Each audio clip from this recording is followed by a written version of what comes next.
ഗോപാൽ ശിലാസിനെ കൂടി നമുക്കൊപ്പം ചേരുകയാണ്. ഗോപാലിലേക്ക് ഇപ്പോൾ ഗോപാൽ ഇനിയിപ്പോൾ കോടതിയിൽ എന്ത് സംഭവിക്കും എന്നുള്ളതാണ് കാത്തിരിക്കുന്നത്. പ്രോസിക്യൂഷൻ ശക്തമായി തന്നെ ജാമ്യാപേക്ഷയെ എതിർക്കും, ജാമ്യം കൊടുക്കരുത് എന്നുള്ള നിലപാട് സ്വീകരിക്കും. പ്രതിഭാഗം അവരുടെ ഭാഗം പറയും. അതിൽ പ്രധാനമായിട്ടും ഇദ്ദേഹത്തിൻ്റെ പ്രായം ചൂണ്ടിക്കാണിക്കാൻ തന്നെയാണ് സാധ്യത. ഇനിയിപ്പോൾ ടി.ജി. മോഹൻദാസ് എന്ത് നിലപാടാണ് കോടതിയിൽ, അദ്ദേഹം എന്തെങ്കിലും പറയുമോ, എന്ത് നിലപാട് സ്വീകരിക്കും? മാപ്പ് പറയാനുള്ള സാധ്യതയൊന്നും ഒരിക്കലും നമ്മൾ കരുതേണ്ടതില്ല. കാരണം ഇപ്പോഴും ആ അശ്ലീല വീഡിയോ, അതായത് അത്ര വലിയ വിദ്വേഷമാണ് പറഞ്ഞത്, പെൺകുട്ടികളെയൊക്കെ ആക്ഷേപിക്കുന്ന തരത്തിലുള്ള സംസാരമാണ്. ഒരിക്കലും കേരളത്തിന് ഒരു തരത്തിലും അംഗീകരിക്കാൻ കഴിയാത്ത തരത്തിലുള്ള വിദ്വേഷമാണ് വിളമ്പുന്നത്. ഇതിപ്പോൾ ആദ്യമല്ല, ഇതിനു മുൻപും മതന്യൂനപക്ഷങ്ങൾക്കെതിരെയൊക്കെ ശക്തമായ വർഗീയ വിദ്വേഷ പരാമർശങ്ങൾ നടത്തി ടി.ജി. മോഹൻദാസിന്റെ നിരവധി വീഡിയോസ് നമ്മൾ കണ്ടിട്ടുണ്ട്. പക്ഷേ ഇത്തവണ അത് ജെൻസി യുവാക്കളെ, സ്ത്രീകളെ, പെൺകുട്ടികളെല്ലാം അടച്ചാക്ഷേപിക്കുന്ന തരത്തിൽ വൃത്തികേട് പറഞ്ഞുകൊണ്ടുള്ള വീഡിയോ ആണ്. ആ വീഡിയോ ഇതുവരെ സോഷ്യൽ മീഡിയയിൽ നിന്ന്, യൂട്യൂബിൽ നിന്ന് ഇദ്ദേഹം റിമൂവ് ചെയ്യാൻ തയ്യാറായിട്ടില്ല. അപ്പോൾ അതേ നിലപാടിൽ തന്നെ ഉറച്ചു നിൽക്കുന്നു എന്നാണ് നമ്മൾ മനസ്സിലാക്കേണ്ടത്. അപ്പോൾ കോടതിയിൽ എന്ത് നിലപാടായിരിക്കും സ്വീകരിക്കാൻ സാധ്യത, ഗോപാൽ?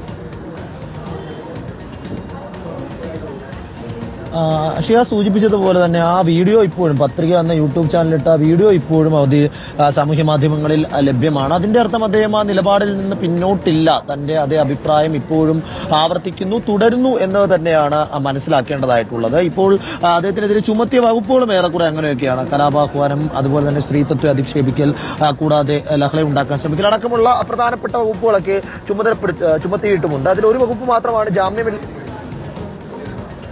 പ്പെട്ടിരിക്കുന്നത്. പക്ഷെ അപ്പോഴും ആ ടി.ജി. മോഹൻദാസിന്റെ പ്രായം ഒരു പ്രധാനപ്പെട്ട ഘടകമാണ്, അദ്ദേഹത്തിന്റെ ആരോഗ്യനില ഒരു പ്രധാനപ്പെട്ട ഘടകമാണ്. നേരത്തെ റഹീസ് സൂചിപ്പിച്ചതുപോലെ തന്നെ ആശുപത്രിയിൽ വൈദ്യപരിശോധനയ്ക്ക് വിധേയനാകുമ്പോൾ അദ്ദേഹം ചില കാര്യങ്ങളൊക്കെ ഡോക്ടർമാരോട് സൂചിപ്പിക്കുന്നുണ്ട്. സാധാരണഗതിയിൽ എടുക്കുന്നതിനേക്കാൾ കൂടുതൽ സമയം കൂടി ഈ ഘട്ടത്തിൽ വൈദ്യപരിശോധനയ്ക്ക് എടുക്കുന്നുണ്ട്. അപ്പോൾ തന്റെ ആരോഗ്യ ബുദ്ധിമുട്ടുകൾ, താൻ നേരിടുന്ന പ്രശ്നങ്ങൾ, തനിക്ക് നിലവിലുള്ള രോഗങ്ങളൊക്കെ ആയിരിക്കാം ഒരുപക്ഷെ അദ്ദേഹം ഡോക്ടർമാരോട് വ്യക്തമാക്കുന്നത്. അങ്ങനെയെങ്കിൽ ആ മേഖല, അല്ലെങ്കിൽ ആ കാര്യം സൂചിപ്പിച്ചുകൊണ്ട് തന്നെയാകും പ്രതിഭാഗം ഇന്ന് കോടതിയിൽ വാദിക്കുക. കാരണം വലിയ പ്രായാധിക്യം മൂലമുള്ള ബുദ്ധിമുട്ടുകൾ നേരിടുന്ന വ്യക്തിയാണ്, ഒരു വയോധികൻ എന്ന നിലയ്ക്ക് സമീപിക്കേണ്ട ഒരു വ്യക്തിയാണ്. അപ്പോൾ അത്തരത്തിൽ പരിഗണന ലഭിക്കേണ്ടയാൾ, അതിനാൽ തന്നെ അത്തരത്തിൽ ജാമ്യം അനുവദിക്കണമെന്ന ആവശ്യം മുന്നോട്ട് വെക്കും. അതേസമയം മറുവശത്ത് പ്രോസിക്യൂഷൻ ആവശ്യപ്പെടുക കസ്റ്റഡിയിൽ വേണമെന്ന കർശന നിലപാട് തന്നെയായിരിക്കും.